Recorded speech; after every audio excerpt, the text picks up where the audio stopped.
a time machine to view the Big Bang and maybe before.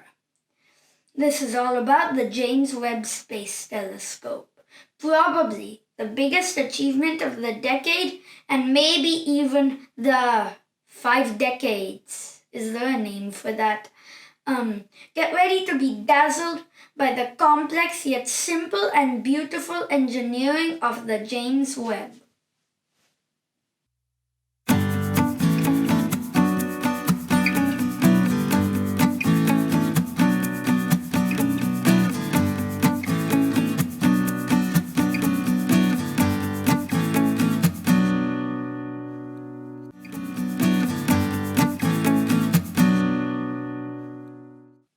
Let's look at the marvelous engineering and thought-out timeline of the James Webb.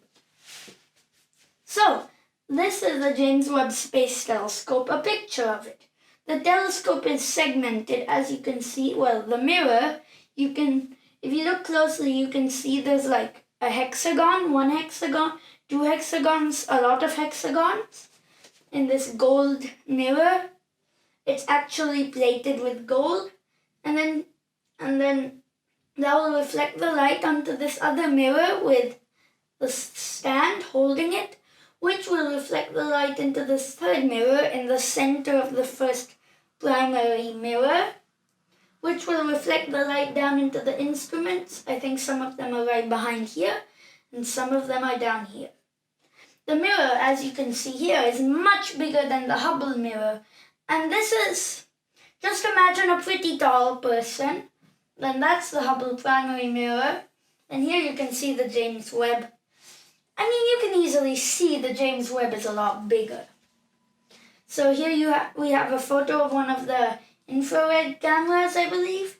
There are also infrared spectrometers, which will look at it and determine exactly... Basically, it can determine which element is this. I'm not going to go into that now. It's pretty complicated. And of course, just the infrared cameras. Those are infrared cameras, not actually with any magnifying power, because they're situated right next to a telescope, right? You don't need magnifying it then.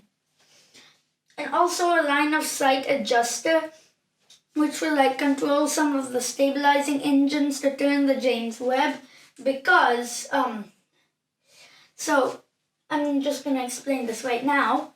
This is a large sunshield. As you can see, it's got many layers, and guess how thick each layer is? A hair. So, a hair. I'm not holding any. So very thin. But the gaps between the layers are so large that these are people here. So back to what I was saying earlier, it has to be oriented in the right direction, because the mirrors and most of the instruments have to stay extremely cold, and the sun on them would only warm them up. So this is a sun shield to keep the sun on one side warming it up, and not the top. The top here, that should not get warm at all, so it has to be adjusted.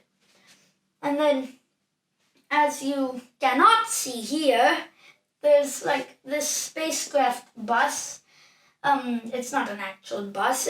It's got structural things because it has to hold all this weight during launch, and because of the G's, it might actually have to hold a lot more, the acceleration. It's got computers, radio antennae, a lot of solar panels, and an engine. So it, along with the line of sight adjuster, can point within 1 arcsecond. So I'm going to quickly explain it. You know a circle, a full circle, right? And then you know a degree is 1/60th of a circle, so, I don't know, less than this. And then, if you cut that into 60 pieces, take one of those, it's an arc minute, I'm pretty sure. Then cut one of those into 60 pieces, and you have an arcsecond. Did you follow along? Probably not. So imagine a dime, maybe this big, and then throw it really hard, and imagine it's 2.2 kilometers away. Now, and that is how much an arcsecond is. So the timeline. In 1996, wow, that's a long time back, the first plans of the James Webb. In 1997, it was planned to launch 10 years from then, so in 2007, a lot of delay, and the budget was $500 million, which is not much for such a big project. 2007, remember, it was supposed to be launched then, to 2010, the instrument ideas are approved. Then in 2011, that's probably, I guess, when, maybe when some of us were born. So the James Webb survives a cancellation attempt. So people were saying, hey, this is a bad idea, let's scrap it. But it survived that. And then also in 2011, they were almost done designing it. In 2016, that's not so long ago, it was built, basically completely built. So each part was built. And then in 2019, the mechanical integration was complete. You can research more about that. I think that's integrating everything into one big thing. 12 years late. That is too much delay. That's probably longer than our lives. 2021, final testing and transportation. 2021, the year of terror. And then 2022, remember the launch was planned and it did happen on Christmas Day 2022, and the budget had rocketed up to nearly $10 billion. That is a lot of money in any currency. And then June or July 2022, so in a few months from this recording, observations. And then maybe around 2038, the James Webb runs out of propellant and to keep itself in its orbit, and then it drifts away from its orbit, and then it might face the sun, so it can't work anymore. Unless, this is really a tiny idea, but there are proposed plans of a refueling mission. That would be very hard as the James Webb is far away, as you'll see in a minute or two, but maybe, you never know. Maybe it'll still be running in 100 years. Probably not. Maybe 200, definitely not. But yeah, you never know, right? And maybe it'll use less fuel than anticipated. And last thing, the reason it's so long, 2038, come on, that's in a while. The reason it'll stay with fuel for so long is because it was launched perfectly, so it didn't have to use much to get into orbit. Alright, that's it for the boards. You might have found this part a bit confusing. Well, everything's gonna clear up soon in the play. So let's get started with that.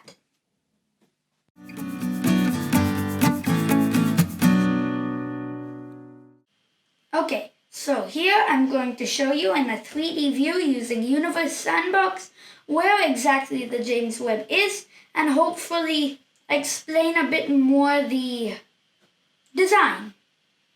So first I have the sun here, and I'm going to zoom out a bit because I believe that was too far.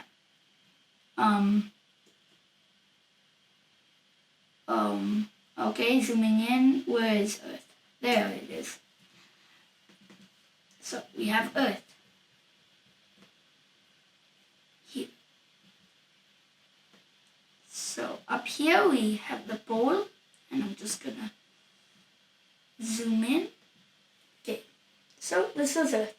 I'm quickly gonna switch a view and then we'll get started. So you can see that there is an orbit right here, and this is kind of revealing.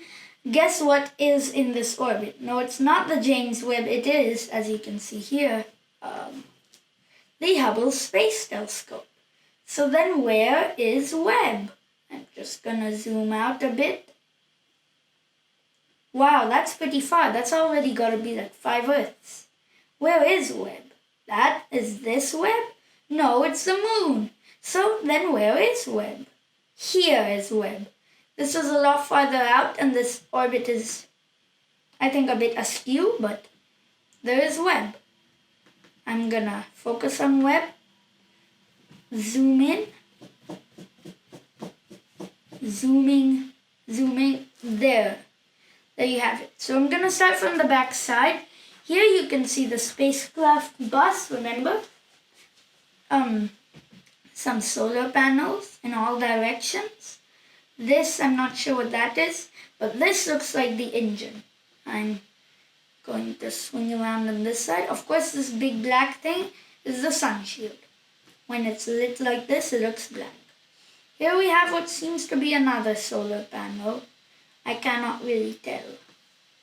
And then here we have the good side, the side with all the stuff. If you look closely, you can see here's the primary mirror, big gold and all. I can't zoom in more. If we view from top, oh, that's a lot better view. You can see here is the secondary mirror, reflecting light that has been reflected from the primary mirror. Oh, and by the way, this orientation is completely correct. So the sunshield would block the sun. It also makes it that much harder to see. So, back to our orientation. Here's the tertiary, third mirror. And then there should be some instruments in here, which are probably not visible because they are wrapped up. And that's most of what I'm gonna say. So, sunshield, layer. I cannot zoom in much more. But you can see 1 layer, 2 layer, 3 layer, 4 layer. Is that a 5th layer? I do not know. I think there are 5 layers. There are 5 layers. So we have this. So just imagine it all folded up like this. With the sunshield all folded up. And then slowly the sunshield would be like, if you look here, there's a pole which would extend, and then it would like pull the sunshield taut. That would tension it. And yeah, it's basically ready for observations. Just doing a bit of active cooling to cool the instruments a bit further. And yeah, that's it.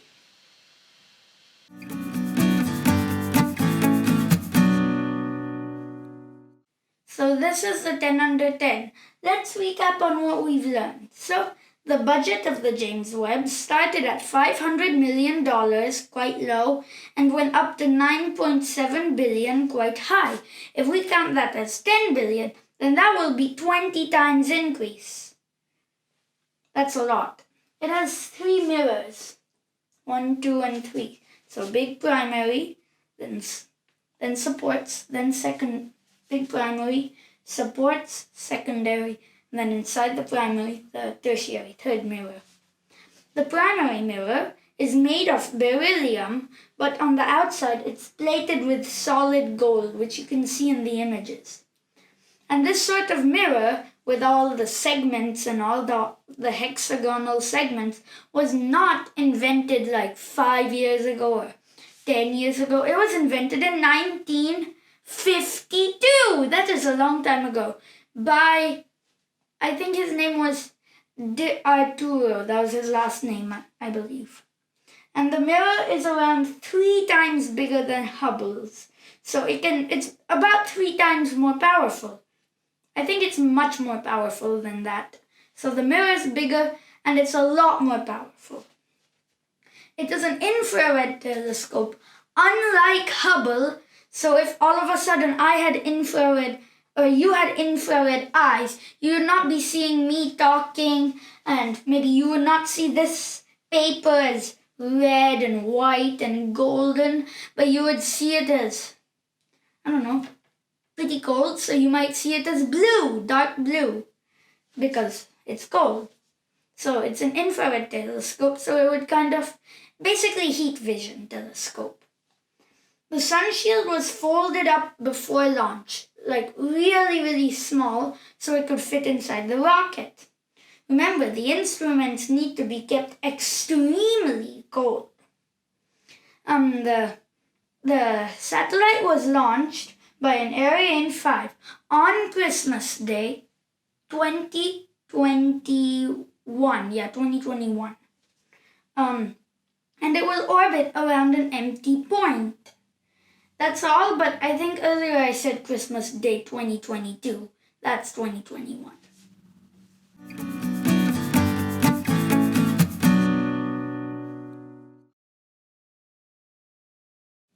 It's time for me to show you some resources where you can read more. And unlike our usual fashion, they are not books and they are not on the internet. They are kind of books, I guess you could call them. Magazines. Science magazines. So, even these magazine-like series are really cool. You should read them. So there's New Scientist, A New Eye on the Universe. So, how the world's most powerful telescope is about to rewrite the story of the cosmos. So this is very new, maybe a month ago it was published. 11th December 2021. So this should be very interesting and very scientific with maybe not so many pictures and yeah. And then we have How It Works, Edge of the Universe. This was also published around the same time, I believe. So how NASA's most powerful telescope will reveal the farthest reaches of space. You should get How It Works and New Scientist. They are awesome. This might be a bit for younger readers. I don't know. It's got a lot more images. A lot more. But it's good for kids and even adults alike, both of them.